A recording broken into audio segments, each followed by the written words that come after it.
Glória a Deus, está fácil ou está difícil? 1 Timóteo, capítulo 1.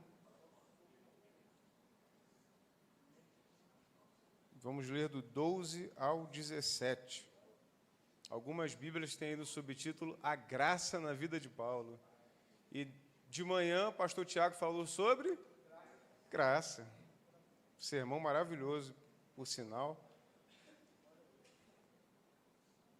E se você não estava aí de manhã, está gravado, ouça esse sermão, tenho certeza que Deus vai falar contigo.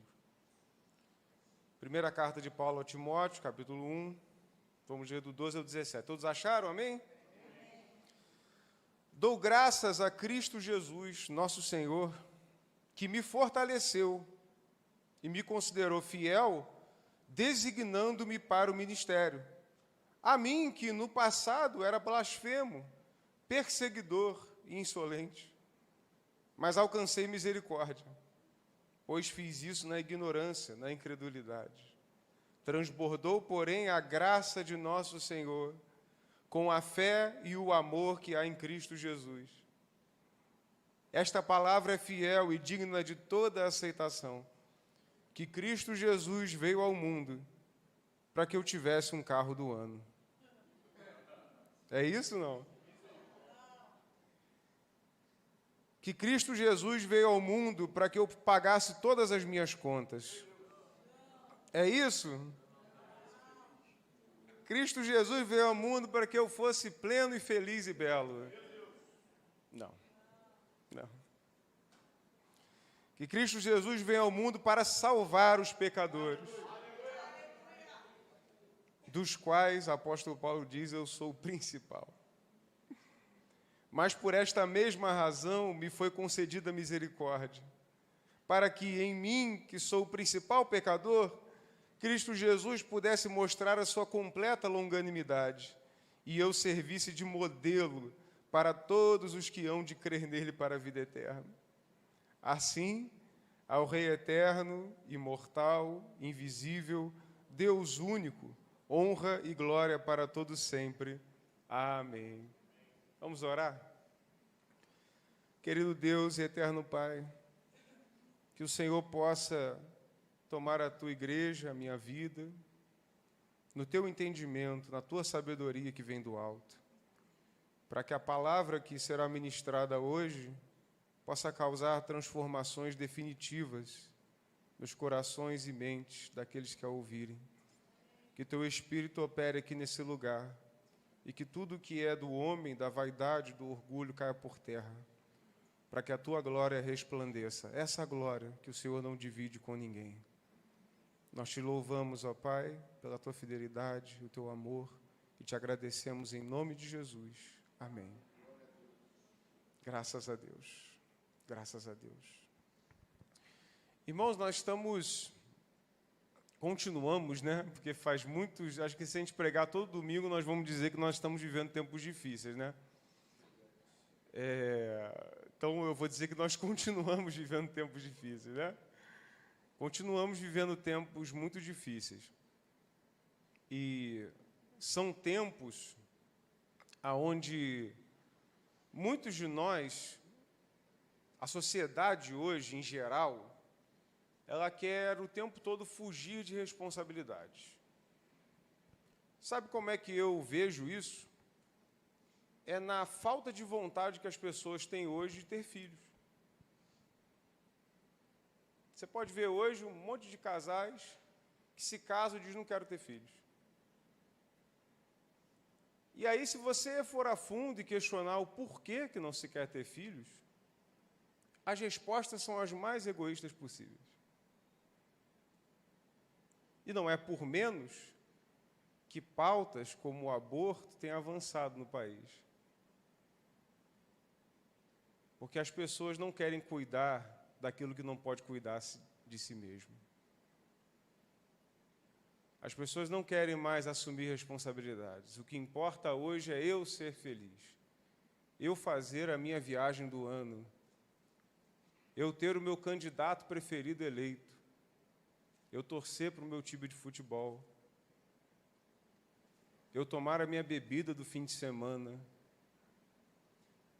eu ter o meu tempo para mim. Tudo hoje é sobre o eu, muito pouco sobre o nós. E aí, quando muitas das vezes nós vamos para alguns países aí fora, da Europa ou até na Ásia, como o Japão, e eu estava conversando uma vez com um gerente da regional lá de onde eu trabalhava, e ele passou 12 anos no Japão. Não sei se eu já contei isso aqui. E ele disse que algumas coisas surpreenderam ele, né, em termos de cultura. Ele trabalhava numa empresa e ele sempre chegava cedo no trabalho. E quando ele chegava com o carro dele, o estacionamento estava vazio. Ele chegava e queria estacionar o mais perto possível da empresa. Ora, ele chegou primeiro, cabe a ele escolher onde ele vai estacionar, correto? Esse é o pensamento todo brasileiro médio. Estava vindo para a igreja aqui hoje, estava uma luta para o pessoal estacionar carro para poder ir para a praia, né? E aí ele disse que o segurança lá do estacionamento ele não deixa. Ele diz, não, você vai estacionar, chegou primeiro, você vai estacionar no local mais distante da empresa possível. E aí ele, algumas vezes, fazendo isso, obedecendo, sem entender o porquê, e ele depois foi perguntar, mas por que eu chego primeiro e eu tenho que estacionar longe da empresa? Ele diz, porque é o seguinte, porque como você chegou cedo, você tem tempo de andar pelo estacionamento e chegar na hora no seu trabalho. Quem chega em cima da hora, nós deixamos os locais mais perto da empresa, para que eles não se atrasem ainda mais.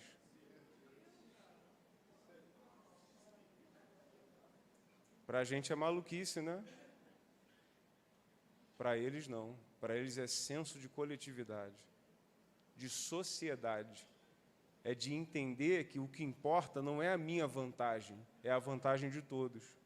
O que importa não é o meu ganho, é o ganho de todos. O que importa não é eu me dar bem, é todos se darem bem. Percebe como uma coisa simples que eu falei aqui gerou um espanto do brasileiro? Que a nossa cultura está totalmente corrompida, irmãos. A nossa cultura é uma cultura de levar vantagem em cima de tudo que for possível. Aonde você vai, eu trabalho, vou em locais, muitos prédios públicos, inclusive, eu vejo muita coisa. A gente vê pessoas o tempo inteiro querendo levar vantagem em cima das outras. E se nós não tomarmos cuidado, nós reproduzimos essa cultura e acabamos nos tornando parte dela. Nós precisamos lutar e muito para que nós não estejamos debaixo do governo, do sistema do mundo. Existem pessoas hoje em dia que elas pensam o seguinte, não, o sistema do mundo é um partido político. O sistema do mundo é eu não assistir ou não assistir um filme. Não, eu estar fora do sistema é eu discordar de tudo. Não, querido, o sistema é a cultura de um mundo que deseja somente o seu prazer. Uma cultura que deseja só o si mesmo, que deseja só a sua realização pessoal. E existem muitos, inclusive, que fazem boas obras, não pelo outro, mas pela sua realização pessoal. E para Jesus os motivos importam. As intenções importam. Se as intenções não importassem, Jesus não teria dito o seguinte, ouviste na lei, Duda, se você adulterar, né, você cometeu um pecado. Ele diz, eu, porém, vos digo, se você olhar para a mulher do outro e cobiçá-la, você já cometeu adultério no seu coração. Intenções importam. Ouviste na lei, não matarás. Eu, porém, vos digo, se você tiver o desejo no seu coração de matar aquela pessoa, você já cometeu o assassinato. Intenções importam. E aí é importante nós refletirmos, por isso que eu bato muito nessa tecla, qual é a cultura que nós queremos reproduzir como cristãos diante de uma sociedade. Teve uma vez que eu estava no restaurante almoçando pela empresa, e aí distribuíram tickets assim de almoço, cada um tinha que receber um, a mulher me deu 3 de uma vez. Eu devolvi os 2. E para mim seguiu o jogo, seguiu viagem. Aí depois chegou um outro irmão da mesma empresa e chegou perto de mim e falou assim, eu vi o que você fez. Você podia ter recebido os 3 xícaras de almoço, mas você devolveu os 2 que não eram seus. Falei, meu irmãozão, eu só fiz o que qualquer cristão medíocre tem que fazer. Não pegar nada do que não é seu. Eu estou no processo de tirar a carteira de motorista. Glória a Deus. Aí algumas pessoas falaram assim para mim, paga, filho. Paga. E eu conheci muito crente que pagou para passar na prova. Eu falo assim, meu irmão, minha irmã, deixa eu fazer uma pergunta para você. Como é que você consegue dirigir na rua do Rio de Janeiro da por cima e ter a certeza que Deus está te guardando, se para conseguir o direito de dirigir você teve que cometer um pecado? Explica para mim isso. Explica. Você teve que fazer um suborno para poder conquistar o teu direito de dirigir, para depois dirigir e dizer assim, antes de sair de casa, ó Senhor, guarda a minha vida. Quando Adão pecou, não teve jeitinho. Adão fora, eu te amo. E tanto que Deus amou Adão, que não permitiu que ele comesse do fruto da árvore da vida para viver eternamente em pecado. Tirou ele do jardim por amor, mas mesmo assim teve que ter a consequência. E aí eu digo para todo mundo, falei, se eu tiver que fazer isso para passar na prova, eu fico sem dirigir até morrer. E feliz da vida. Ando a pé, ando de burro, ando de jegue, ando de bicicleta, o que for. Amados, nós precisamos entender, ainda mais no período de jejum, a santidade no Senhor não é negociável. Nós não fazemos negócios com o mundo. Nós não somos parte desse mundo, nós somos peregrinos e forasteiros, estamos aqui de passagem, mas a nossa passagem precisa trazer uma cultura boa para o mundo. Nós não podemos, como cristãos, reproduzir a mesma cultura tóxica e imunda que esse mundo já produz. Não podemos. Porque senão nós somos piores do que os descrentes, porque os descrentes pelo menos não carregam o nome de Jesus no peito, nós carregamos. E eu não digo isso porque eu sou melhor do que ninguém, pelo contrário. Nós vamos observar isso no texto também. Mas existem muitos crentes hoje, irmão, que estão negociando santidade, fazendo barganha com santidade. Não, é santidade, mas espera aí, não tem espera aí. É tudo ou é nada. Pastor Tiago falou muito bem hoje pela manhã, ele tirou o meu texto, eu mudei o texto, porque ele falou do meu texto. Eu falei, se eu pregar o mesmo texto, vai parecer que eu estou botando o rabo no sermão. E como a gente tem que amar o próximo como a nós mesmos, né? Então eu não vou fazer isso. Mas ele já explicou tudo, né, de forma maravilhosa. E ele disse que a graça de Deus, ela não serve para que a gente diga assim, já que tem graça, então eu vou pecar mais, que ele vai me amar mais. Não, a graça de Deus não é isso. É exatamente o contrário. Se eu tinha uma dívida de 950 bilhões de reais que eu nunca poderia pagar, alguém chegou e falou assim, está perdoado. Eu vou chegar, beleza, vou me endividar de novo. Vou lá para o BET, como é que é? O BET, profetize. Não tem um que o BET que é assim? Profetize. Aviãozinho. Tem um monte de crente no aviãozinho, BET. Eu vou me endividar de novo? Não, eu vou fugir de dívida. Porque eu não posso desonrar aquele que me perdoou. Ele me perdoou para me dar uma chance de não fazer mais aquilo. Ele disse, vai e não peques mais. E existe uma outra situação da cultura japonesa que me fascinou, que ele também me contou. Ele disse que estava no meio da rua e aí viu uma criança com um chapéu amarelo, assim, uma criança um pouco maior com um chapéu amarelo. E aí, daqui a pouco, foi juntando umas crianças menores com um chapéu vermelho.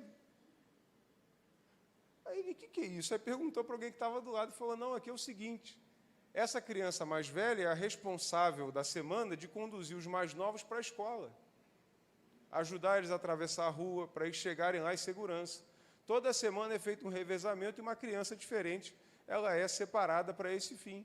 E aí o chapéu vermelho é para que qualquer pessoa na rua que identificar que a criança está fora do grupo, já sabe que é um estudante e vai encaminhar para o colégio. e vai encaminhar para o colégio. São aspectos de uma cultura boa que pensa coletivo, que pensa no todo, em todos, que pensa no grupo, não pensa só em si. Não pensa só em si. Eu li um livro muito bom, chamado... Meu pastor até me corrigiu, para vocês verem como é que meu hebraico é bom, né? Eu falava igreja chamada Tov. Aí ele falou, Tov? Aí fui para a casa dele, Tov? O que é Tov? Ah, Tov, Rodrigo. Tov. Falei, Tov. Ele, não é Tov, não, é Tov. Falei, tá bom, é Tov. Uma igreja chamada Tov. E num desses capítulos, eu recomendo que todos leiam um livro todo. Tem algumas particularidades que é de alguns escândalos de algumas igrejas dos Estados Unidos, ministérios grandes. Mas você vai poder tirar lições muito boas, ainda mais se você for um crente antigo. E ele fala muito sobre uma cultura de veracidade e de comunhão da igreja. Nós precisamos pensar na igreja como um corpo, não como nós, como indivíduo. Me desculpe, você não veio aqui para receber, você veio prestar. A tua semana já foi cheio de recebimentos maravilhosos de Deus. Eu não preciso conversar contigo para saber. Porque eu tenho certeza que Deus é o seu Pai, assim como é o meu. E aí, se você não conseguiu entender o nível das bênçãos que te alcançaram essa semana, da segunda até hoje, o que você precisa não é receber no domingo nada mais do que direção e certeza de que Deus é o seu Pai e que Ele cuida de você todos os dias da sua vida. Eu não tenho dúvidas de que Deus cuida de mim todos os dias, nos dias ruins e nos dias bons, nos dias onde tem pouco e nos dias onde tem muito. E nesse livro ele fala muito sobre essa cultura de nós falarmos a verdade uns aos outros, nós entendemos que nós somos um só povo. Nós somos a comunhão da igreja, estar presente no culto é muito importante. Estar presente na escola dominical é muito importante. Assistir o culto em casa não é a mesma coisa e jamais vai ser. Santa Ceia, irmãos, não é você em casa, é você aqui. Culto ao Senhor não se presta com você lá na sua casa. Lá na sua casa você já tem o seu culto no lar, você já tem a sua casa de vida. Domingo você precisa estar na igreja. E deixa eu te falar uma coisa, me desculpe, você não sabe de tudo. Eu não sei de tudo. Na comunhão com os irmãos, nos permite que nós venhamos a desbloquear sabedoria de Deus, que Deus não dá somente a mim, porque Ele quer que eu esteja no grupo. E aí tem coisas que Deus só revela para o Dilson, para eu estar presente e aprender com o Dilson. Aprender com o pastor Ulisses, com o Pedro. Se eu não estiver na comunhão, eu não consigo saber disso. E aí, por isso, irmão, toda vez que eu vejo um desigrejado, eu falo, meu querido, não importa o que você sofreu, ou o problema que você sofreu, Deus manda você congregar. E eu digo para você, assim como Deus disse para Elias, quando Elias disse, Senhor, só restou eu. Deus falou assim, eu separei 7.000 Elias, que estão fora do seu raio de visão, que também não se dobraram a Baal. Você não é o único. Eu estou guardando 7.000 comigo. E aí eu digo para os irmãos, não caiam nessas falácias de que a igreja no Brasil, procura uma igreja boa. Tem muitas igrejas boas. Para com essa conversa de igreja no Brasil e ficar olhando a internet. Internet só vai aparecer absurdo, porque é o absurdo que dá visualização. O que é humilde, o que é bom, o que é respeitoso é sempre silencioso, é sempre modesto, é sempre fora da mídia, porque não dá visualização. Você nunca vai ver uma notícia lá num site do demônio desses, como Fuxico Gospel, dizendo assim, culto abençoado de uma igreja, pessoas fiéis, glória a Deus. Você nunca vai ver. Mas você vai ver fulano adulterou, fulano pecou, fulano caiu, o outro rodopiou, o outro deu uma de Street Fighter, mandou Hadouken no culto. Você vai ver um monte de coisa, menos o que é santo, o que é modesto, o que é humilde. Por isso que, amados, tem momentos na nossa vida que nós precisamos fazer um detox de internet e voltar para o mundo real. Sabe, olhar a vida fora da tela do celular. E eu falo isso muito para criança e para adolescente. Sai da tela do celular, cara. Vai viver a vida real. Viva a vida de verdade. O mundo real é muito diferente do mundo da internet. No mundo da internet, todo mundo é milionário, todo mundo ganhou dinheiro com Bitcoin, todo mundo faz milhões pela internet, se você observar a média do PIB pela internet, o Brasil é Dubai. Está todo mundo milionário, todo mundo está cheio do dinheiro, ninguém tem conta, ninguém tem dívida, mas está todo mundo sempre querendo te vender alguma coisa. Interessante, né? Se tivesse tudo tão bom, eu não estava querendo vender nada para ninguém, eu estava quieto no meu canto.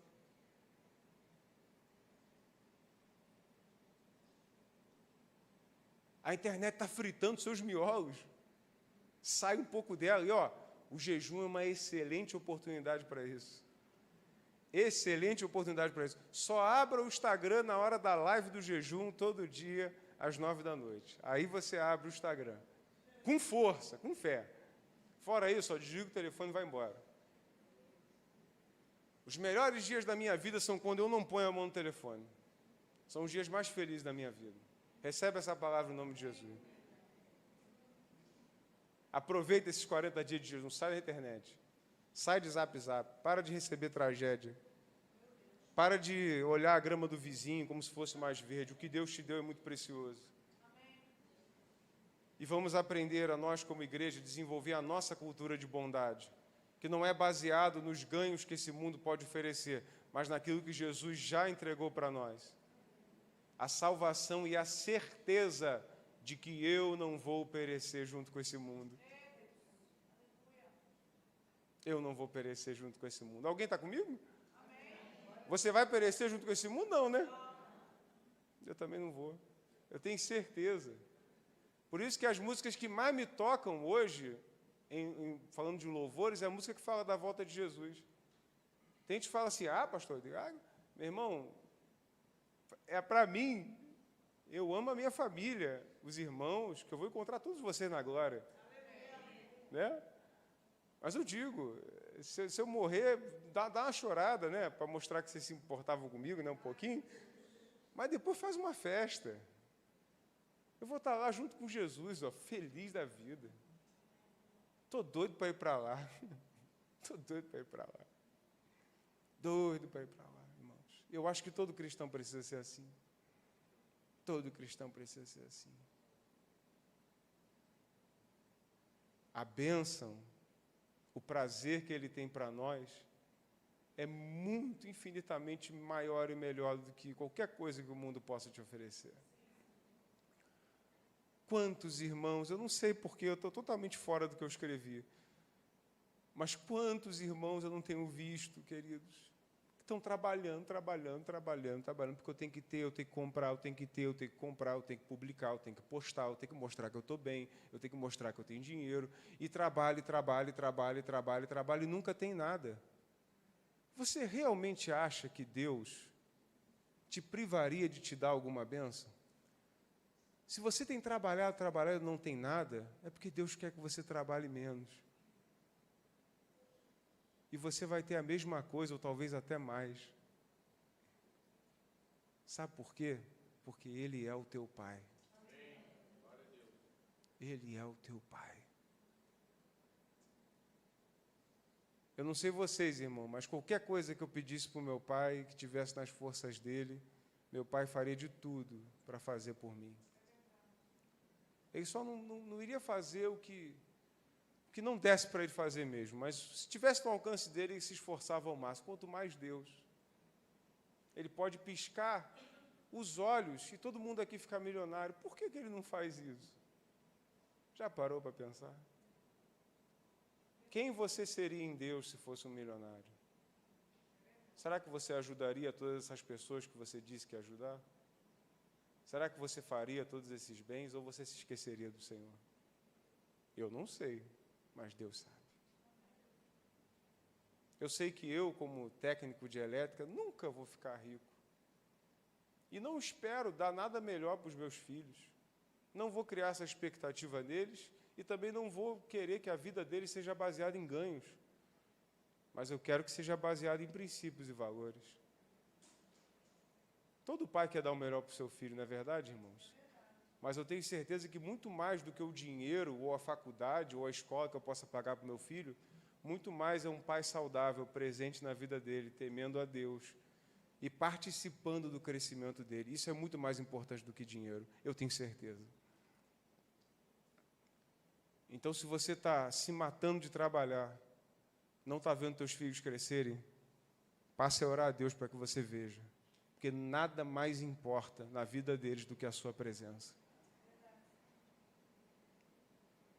Eu não sei quem precisa ouvir isso, mas eu sei que o mundo está muito preocupado com coisas.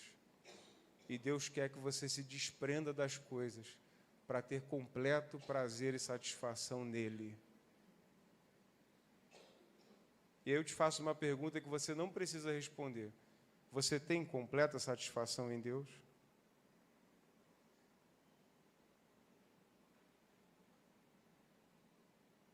Na força do nome dEle, no prazer que Ele te oferece, na palavra dEle, na comunhão com Ele? Ou nós ainda estamos muito dependentes das coisas materiais? Deixa eu dizer uma coisa para você, talvez Jesus volte antes de você acabar de construir a tua casa. Talvez Jesus volte antes de você completar a tua faculdade, antes de você escrever o seu livro.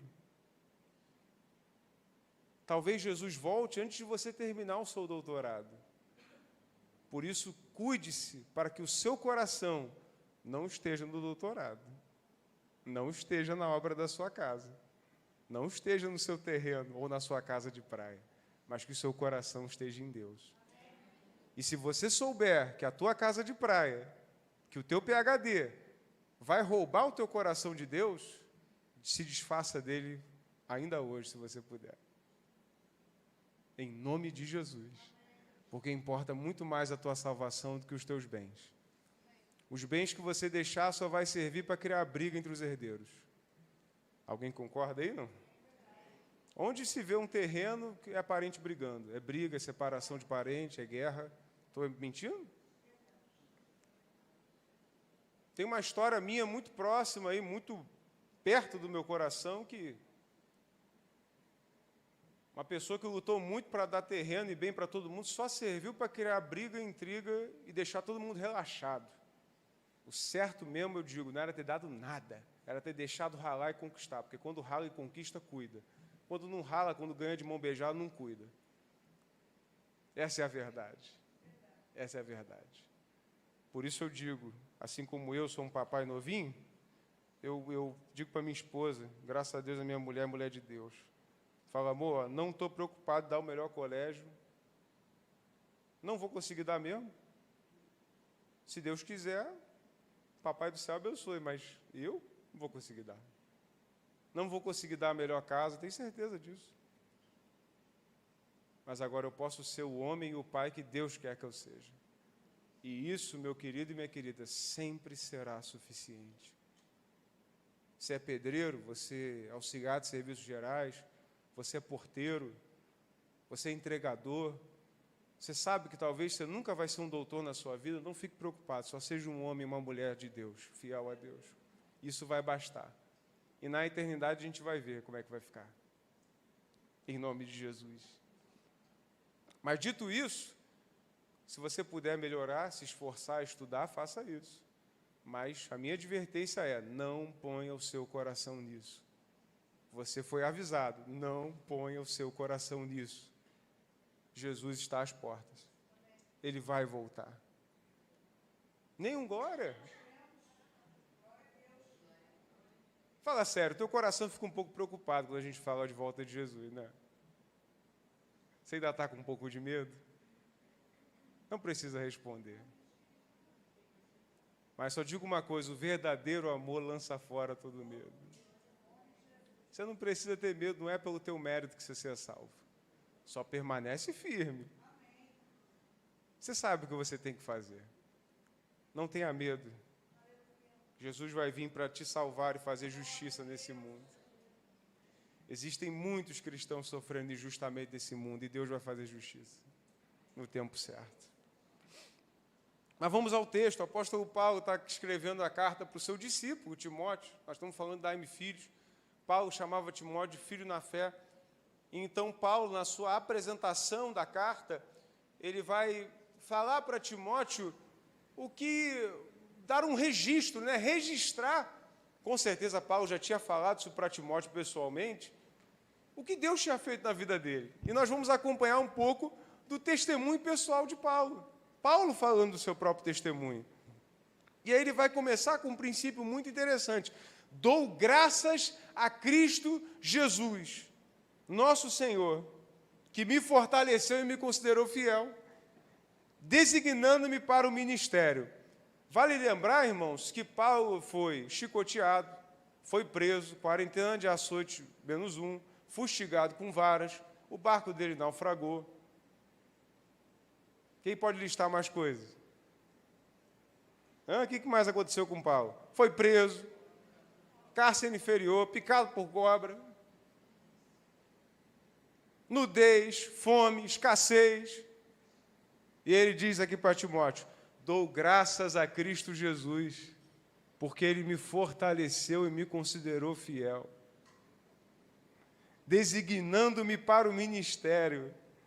A mim que no passado era o quê? Blasfemo, perseguidor, insolente. Mas alcancei misericórdia. Pois eu fiz isso na ignorância, na incredulidade. Então Paulo está dizendo assim, Timóteo, eu sei que o que eu fiz e quem eu era porque eu estava cego, espiritualmente. Eu achava que estava fazendo certo e precisei ter um encontro com Jesus. Por isso que Paulo, ele é considerado também um apóstolo, porque ele é uma testemunha visível, ele viu Jesus, foi o último que fez isso. Portanto, nós da Igreja Casa e Vida não acreditamos na existência de apóstolos hoje, porque se o ministério apostólico fosse continuar, os discípulos dos apóstolos também seriam levantados apóstolos, e não foram. Por isso nós entendemos que apóstolos são aqueles que vão após alguém. Foram estes os discípulos de Jesus, mais Paulo. Encerrou por aí. Desconfie de todo aquele que se auto-intitula apóstolo. Baseado em quê? Com certeza alguma revelação pessoal e não a Escritura Sagrada. Duvide. Né? Ele me fortaleceu e me designou para o ministério. A mim que no passado era blasfemo, perseguidor e insolente, mas eu alcancei misericórdia. Ele está dizendo assim, eu era perseguidor, eu era blasfemo, eu era um insolente, eu era alguém que estava completamente fora do caminho do Senhor. Você conhece pessoas assim? Que estão completamente fora do caminho do Senhor? Que tem nojo até de ouvir falar de igreja, de cristão, de crente.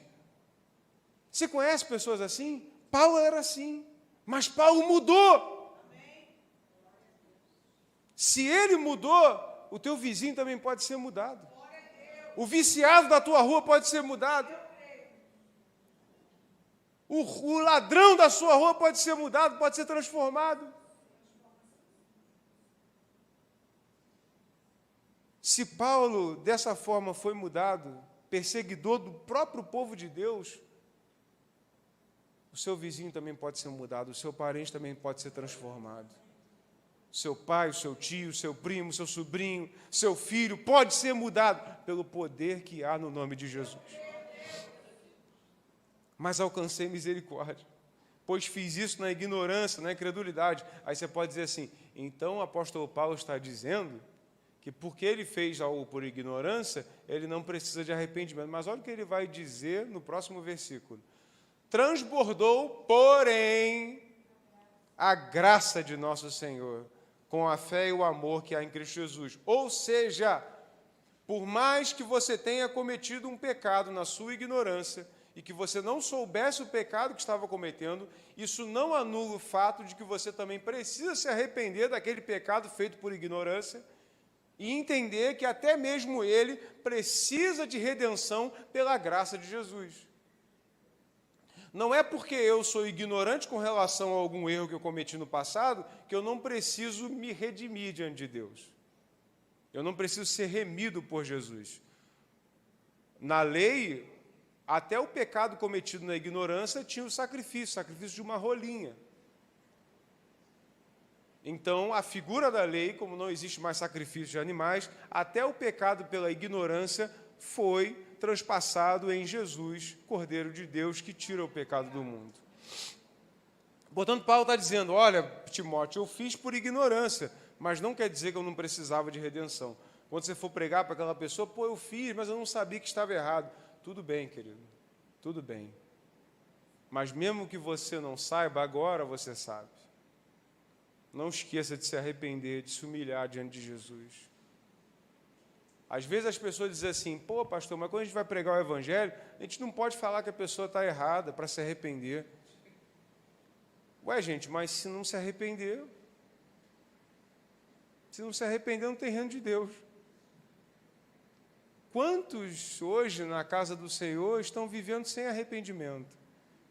E ainda há muitos que dizem assim, vou viver minha vida sem arrependimento. Você está vivendo uma vida para condenação. Se você não se arrepender, você está condenado. Aí você pode dizer, se você disser para mim assim, pastor, eu não enxergo meus pecados, eu vou orar muito a Deus para que você enxergue. Porque todos nós temos. A carta do apóstolo João vai dizer o seguinte, que aquele que diz que não tem pecado é mentiroso e a verdade não está nele. Se os apóstolos tinham pecado, você também tem, eu também tenho. Portanto, todos nós precisamos de arrependimento. Pô, pastor, mas eu não quero pregar com o pé na porta, nem eu quero que você faça isso. Mas, dando abertura, você precisa dizer aonde está o erro. Você precisa dizer. Nós estamos vivendo numa sociedade, irmãos, que é como Paulo predisse a Timóteo aqui mais à frente nessa carta. Estão com comichão nos ouvidos. Não querem mais ouvir nada controverso. As pessoas não aceitam mais repreensão. Não aceitam que você chame a atenção delas. Todo mundo tem razão hoje em dia. Se você chama a atenção, mas também aquela pessoa não tem direito de me julgar. Ou então, não sei, né, as desculpas que as pessoas dão. Mas dão um monte de desculpas. Ninguém está errado. A gente só se equivocou. Não, me equivoquei. Tinha um professor na faculdade que ele dizia assim, não, professor não erra, professor se equivoca. Meu Deus, que soberba. É muito mais bonito admitir, estava errado, errei. Teve uma vez que aconteceu uma situação minha, com uma irmã, há um tempo atrás, e ela falou assim para mim, você faz um negócio aqui para mim, mas tem que ser assim, assim, assim. Falei assim, assim, assim, eu não faço porque está errado. Meu irmão, mas criou um turbilhão, um furacão, que eu fui difamado até a minha 5ª geração, só porque eu falei isso. E no final, eu ainda saí como se eu estivesse errado. Por quê? Porque eu cheguei para uma pessoa e disse, você está errado. Meu Deus, onde nós vamos parar? Pastor não pode mais chamar a atenção de ninguém não, irmão. Se chamar a atenção, sai da igreja e vai para outra. Se apertar um pouquinho, já tem gente, pastor, pastor, está batendo, não aguenta mais, irmãos. As pessoas não estão mais, só estou com cera no ouvido, não quero ouvir, eu quero ouvir coisa boa, para. Não, pelo amor de Deus. E amados, louvado seja Deus por aqueles que amam tanto a minha vida, que estão dispostos até mesmo a perder a amizade comigo para salvar a minha alma.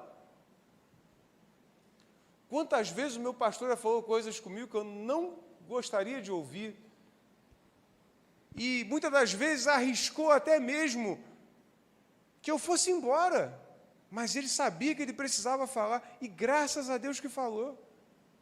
Graças a Deus que falou, irmãos.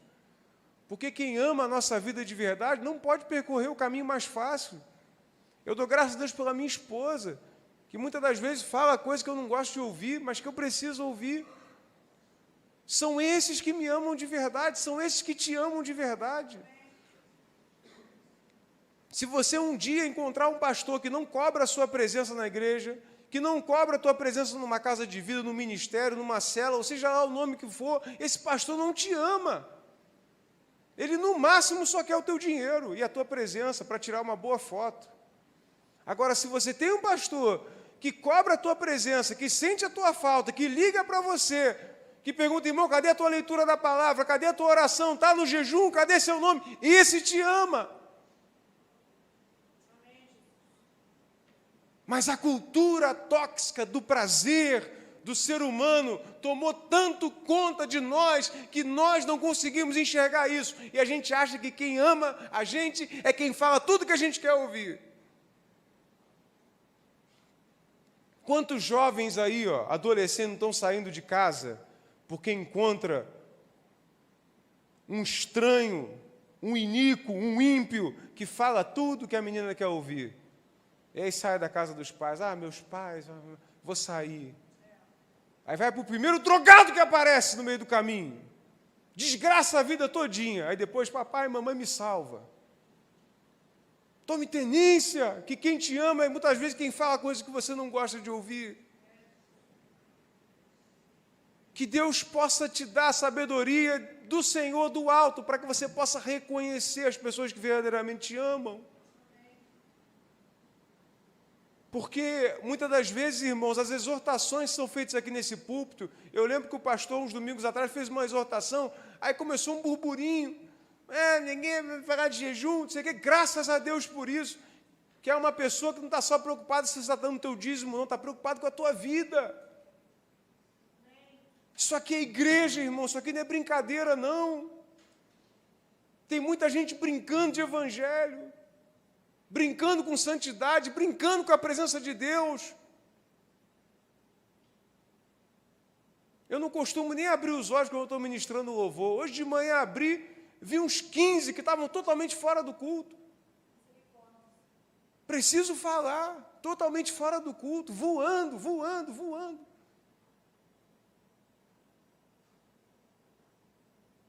E aí eu tenho um amigo meu, seminarista, você fez seminário junto comigo, ele está em missão em uma das províncias da China, onde o evangelho é proibido. Um chinês daquele queria ter a oportunidade que você está tendo. Mas ele tem que fazer isso escondido, ele não pode nem levantar a voz para louvar. Só que, infelizmente, teve muitas coisas que a gente só aprende quando a gente passa. Tem muitas coisas na minha vida que só mudaram na minha perspectiva do meu relacionamento com Deus quando minha filha foi internada. Seja Deus que nos traz para nos trazer de volta para perto dEle.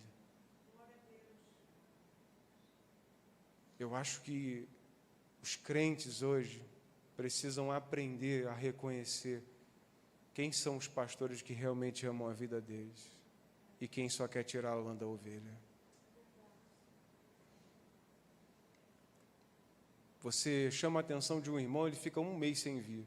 Eu fico pensando, Jesus amado, o que está acontecendo? O que está acontecendo?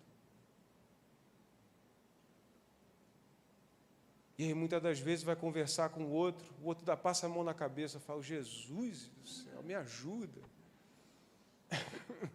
Me ajuda. Ajuda, irmão. Sabe por quê? A cultura de uma igreja não é construída só pelo pastor.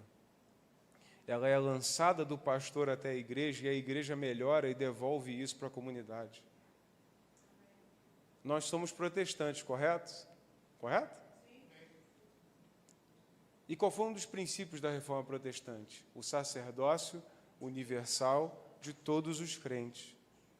Você também é responsável por esse lugar e por promover uma cultura de bondade aqui nessa igreja. Não é só pastor que é responsável.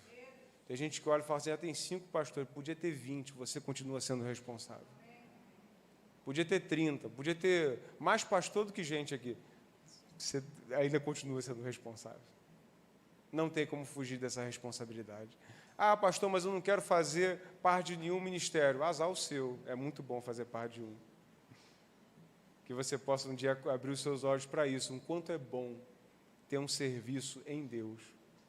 É muito melhor do que ter serviço para ganhar dinheiro somente. Dinheiro fica na terra, serviço de Deus dura para a eternidade. Amém? Mas transbordou a graça do nosso Senhor. O apóstolo Paulo vai dizer no versículo 14, com a fé e o amor que é em Cristo Jesus. E aí ele diz uma coisa, que eu até brinquei aqui no início, né? Essa palavra é fiel e digna de toda aceitação, que Cristo Jesus veio ao mundo para salvar pecadores. Quem são os pecadores? Sou eu, é você, somos nós. Nós não merecemos conhecer Deus. Pela nossa condição humana, nós não merecíamos conhecer Deus. Você abre essa palavra hoje, você entende. Tem milhões de pessoas do mundo que não entendem. Por quê? Porque falta QI, falta inteligência, falta estudo? Não. Falta misericórdia. Falta Deus alcançar aquela vida e ela abriu o coração para isso. Deus abriu o teu coração para que você pudesse entender as sagradas letras. Esse conhecimento vale mais do que qualquer ouro e prata desse mundo. Vale muito mais. Quando você for lá para a vistoria do Detran, não bota mais os R$50 debaixo do banco do carona. Não faça isso. Não é brincadeira. A sua salvação depende disso. Não negocie a tua santidade. Abre mão de tudo aquilo que te faz pecar. Jesus está voltando. É muito sério. Não mais dê suborno para o guarda de trânsito. Não mais minta no seu trabalho para ser promovido, para permanecer no emprego. Deus é o teu Pai, Ele vai abrir portas melhores. Não negocie a mentira. Não negocie a santidade. Não negocie o teu casamento. Não negocie o tempo com seus filhos. Jesus está próximo. Jesus veio para salvar pecadores. E a partir do momento que eu era para ser um endividado até o fim da minha vida e condenado à eternidade, Jesus foi e perdoou a minha dívida. Eu não devo buscar mais dívidas. Eu vou fugir de dívidas. E vou viver fazendo aquilo que agrada o coração de Deus.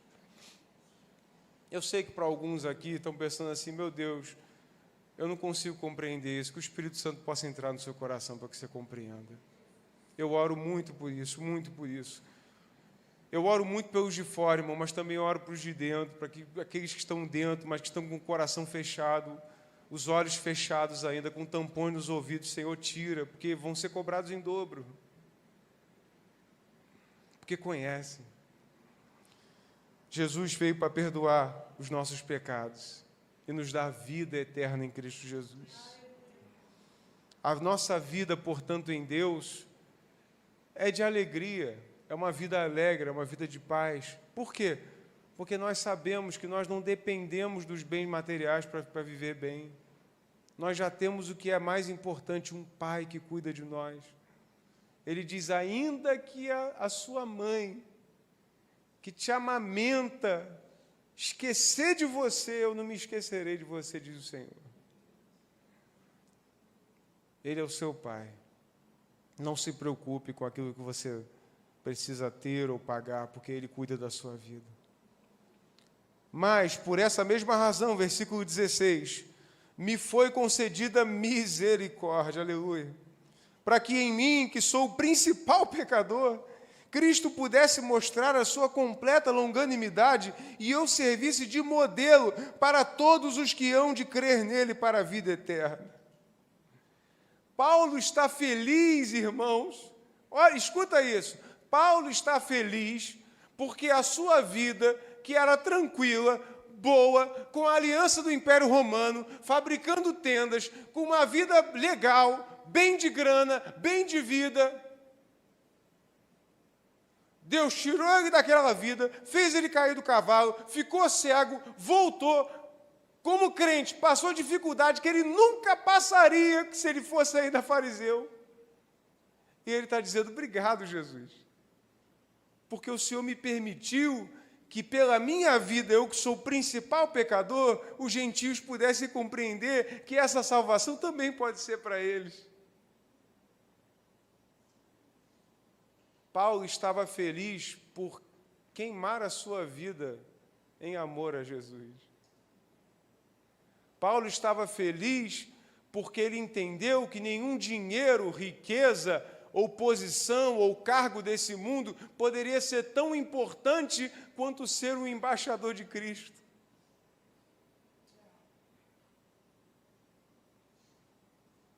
Nós somos embaixadores de Cristo. Nós somos. E não existe cargo nenhum nesse mundo mais importante do que esse. Não se amedronte, não tenha medo. Anuncie a palavra de Deus no meio dos reis, no meio dos poderosos. Louva o nome do Senhor. Não tenha medo de professar a sua fé. Cuidado com quem quer só capturar o teu coração. Fica firme. Seja profeta, seja profetisa, denuncie o pecado, ame a Deus, ame a santidade, ame a verdade. Vale a pena. Vale a pena. Ele diz, Jesus quis mostrar, quando tanto que ele é chamado de apóstolo dos gentios, ele quis mostrar a completa longanimidade dele pelos gentios através de mim, diz o apóstolo Paulo. Aprove Deus dele me usar como exemplo de tamanho perdão e de graça de Deus. Paulo não levou em conta o que ele perdeu. Ele estava com os olhos fitados naquilo que ele já ganhou. Você perdeu alguma coisa por amor a Jesus? Eu sei que eu já perdi. Mas vou te dizer, até esqueço. Nem ligo. Nem ligo. Porque o que eu ganhei foi muito maior. Muito maior. Muito maior. O que você ganha por permanecer fiel a Jesus é muito maior. É muito melhor. Nada nessa vida compensa. Nada que o mundo possa te oferecer. Acredite nisso. Acredite nisso. O apóstolo Paulo entendeu isso. Ele entendeu. Nem falar 4 línguas. O apóstolo Paulo falar 4 línguas naquela época, irmãos. Mais de 90% das pessoas eram analfabetas. Ele falava 4 idiomas. Era um homem de muita importância. Podia viver bem pelo resto da vida. Quem assistiu The Chosen viu lá o dilema do Nicodemos, né? Meu Deus, como eu chorei naquele episódio. E Jesus fala assim, chegou tão perto. Mas quando a mulher dele falou assim, lógico que é uma ficção, né, irmãos? Não tem isso na Bíblia. Mas a mulher chegou, eu amo tanto a nossa vida. Você vai lá, faz discurso, a gente mora numa casa boa, vive trajado, boas roupas. E aí Nicodemos olhou para Jesus, todo esfarrapado, os discípulos, falou, não dá para mim não, a minha vida importa mais. Não faça isso, não faça isso. Jesus importa mais. Jesus importa mais. E aí ele entende que essa longanimidade, ele serviu de modelo para apresentar isso aos gentios. Amados, nós não temos outra escolha para alcançar que aqueles que se perdem, a não ser o amor de Deus, o anúncio da sua soberana vontade. Esses dias eu falei para um colega querido, estava sofrendo de ansiedade, eu falei, cara, eu já sofri muito com ansiedade. Sabe como é que eu curei minha ansiedade? É lógico que todos os dias nós temos que ser vigilantes, né? Foi confiando na soberania de Deus. Foi entendendo que todos os meus dias, todos os meus atos, levantar até o meu deitar estão no controle de Deus. Por mais que muitas das vezes aconteça coisas que eu não entenda, Deus é soberano. E nada sai do controle dele. Nada sai do controle dele. É isso que me faz superar luto, é isso que me faz superar dor, tristeza, falta de dinheiro. É a certeza de que minha vida está no caminho certo. Porque eu estou no caminho do Senhor. Esse é o caminho certo. Não existem vários caminhos. Por isso que quando meus 2 filhos, o Oliver e a Serena, quando eu soube que Camila estava grávida, a única oração que eu fiz foi: Senhor, que os meus filhos possam ser para a Tua glória. Se os meus filhos viverem para a glória do Teu nome, eu já vou ter sido feliz. O resto, o que vai ser, que carreira vai seguir, não estou preocupado. Estou preocupado com que eles sejam fiéis a Deus, isso que importa. Que a nossa fé em Cristo Jesus possa superar os anseios desse mundo. E você possa entender que estudar é bom, se preparar é bom, ter um bom emprego é bom, buscar o melhor para a sua família é bom, mas nada disso pode tomar o lugar da volta de Jesus e da esperança da glória de Deus no seu coração. Existem muitos crentes que estão focados nos ganhos, nas promessas infundadas, nas profecias que falam do coração, que falam o que o cara quer ouvir e que nunca se cumprem, quando, na verdade, a profecia mais importante já se cumpriu. Pelas pisaduras dele fomos sarados. A profecia de Isaías se cumpriu. Ele veio, morreu pelos nossos pecados e voltará para nos buscar. Assim, versículo 17, ao Rei eterno, imortal, invisível, Deus único, honra e glória para todos sempre. Amém. Que, amados, em todas as dificuldades da nossa vida, em todos os problemas, seja nas perdas, seja nos ganhos, seja no que abundar ou no que faltar, que nós viemos a fazer com o apóstolo Paulo. Você pode ver que ele começa o versículo 12, falando, dou graças a Cristo Jesus, e ele termina no versículo 17, dando graças ao Senhor. Que a gente possa começar o nosso dia e terminar o nosso dia louvando o nome do Senhor Jesus. Que a gente possa começar a nossa semana e terminar a nossa semana louvando o nome de Jesus. Que a gente possa começar uma obra e terminar uma obra agradecendo e louvando a Deus. Não importa o que aconteça no meio do caminho. Está passando por alguma dificuldade muito grande? Vamos orar juntos. Se você quiser vir aqui à frente, venha. Vamos orar. Eu não vou te prometer nada que Jesus não tenha me dito. Eu não vou te dizer que Deus vai curar, vai fazer ou não vai acontecer, se Ele não me falar o que vai acontecer.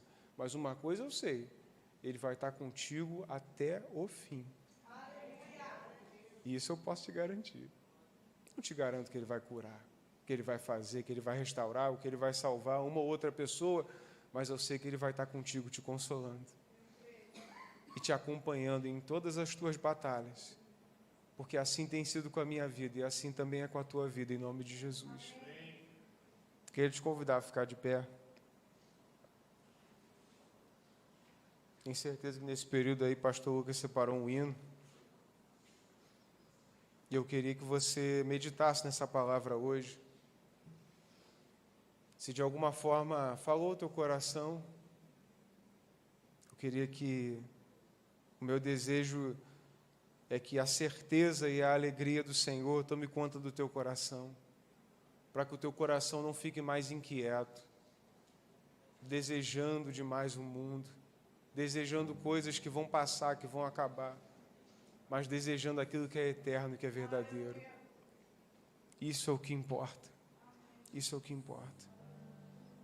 Queria te convidar a orar. Se você quiser vir aqui até aqui à frente.